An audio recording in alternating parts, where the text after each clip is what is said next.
kwa kutotoa Hussein Mwinyi, raisi ulotulia twakuamini, ukweli twajivunia sio utani, Mola kakujalia kubwa imani. Umezindua uchumi wa Bulu Zanzibari, ulokuza mara 10 maendeleo kabiri, yote ni kujithamini kuwa nayo bahari hapa kwetu visiwani na kuvumbua hili.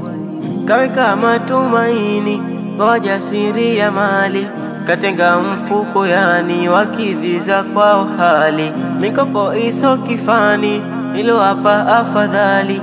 Kwa kweli Rais Mwinyi ndiyo bingwa Zanzibari. Uwekezaji nchini umeukuza jasiri, fursa nje na ndani mefanyia uhodari, kadha nazo pencheni kwa wazee.